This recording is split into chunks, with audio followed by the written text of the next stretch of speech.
ছবি জমায়েত নিয়ে সবাই সতর্ক, বাহিনীও জমায়েত হতে দেবে না এবং রাজনৈতিক দলগুলো সতর্ক। যদি শ্যামপুকুরের কথা বলা হয়, শ্যামপুকুরে জমায়েত হচ্ছে এটা জানার পর বিজেপি প্রার্থী সেখানে চলে যান।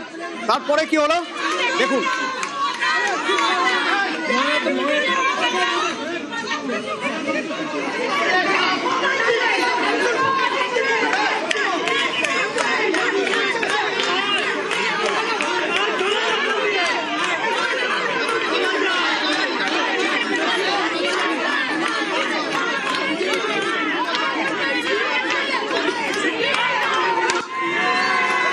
এখান থেকে আমার সঙ্গে অমিত, বিজেপি প্রার্থী যাওয়ার পরেই আমি দেখলাম স্লোগান, পাল্টা স্লোগান, ঠিক কি হলো ওখানে?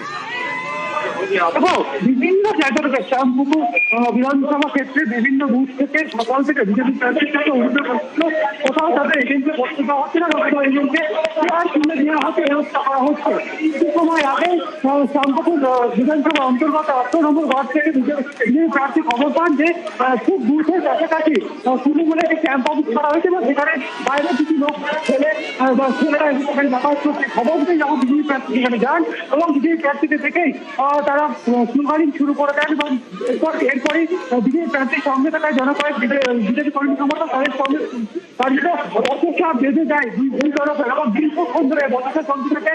কলকাতা পুলিশ ঘটনাস্থলে ছিল, কলকাতা পুলিশের তরফে পুরো বিষয়টা সামাল দেওয়ার চেষ্টা করা হয় এবং পরিস্থিতি দেশাগুলো দিকে যাচ্ছে তখন কিন্তু কেন্দ্রীয় বাহিনীকে ডেকে পাঠানো হয় এবং কেন্দ্রীয় বাহিনী এসে পরিস্থিতি নিয়ন্ত্রণে আনে এবং এই মুহূর্তে এলাকায় কেন্দ্রীয় বাহিনী টহলদারি চলছে এবং একই সঙ্গে মাইকিং করছে, কারণ মাইকিং করে সমস্ত যারা বেআইনি জমায়েতগুলো সব সরিয়ে দেওয়া হচ্ছে। একই সঙ্গে আবেদন করা হচ্ছে যেটা বুথ সংলগ্ন যেটায় কোনো রকম জমায়েত না থাকবে।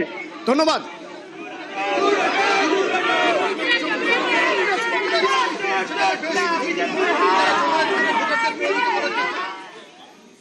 উপাসনা, আমার প্রশ্ন থাকবে যে এই যে আমরা প্রত্যেকটা ভোটের আগে বা ভোটের সময় বা ভোটের পরে আমরা বাহিনীর ভূমিকা নিয়ে কথা বলি, বাহিনী কি করছিল, বাহিনী অতি সক্রিয় হয়েছে। আমরা প্রথম দফার ভোটের পরেও বাহিনী নিয়ে কথা বলেছি, এখনো বলছি রক্তপাতহীন ভোট আমরা চাই, এ রাজ্যের মানুষ চায়, প্রতিটা মানুষ চায়, সেটা সম্ভব হয়েছে। বাহিনীর ভূমিকা কিভাবে দেখছেন এবার? যখন বাহিনীর ভূমিকার কথা বলছেন, এই জিনিসটা আপনাদের সকলকে জানিয়ে দেওয়া ভীষণভাবে জরুরি যে একটা সিআরপিএফ এর উপর এই অভিযোগ উঠেছে যে বাংলায় যারা ভোটের জন্য এসেছিলেন, এই শান্তিপূর্ণ যে কথাটা আপনি বললেন, একটা মেয়েকে রেপ করার অভিযোগে উনি অভিযুক্ত হয়েছেন।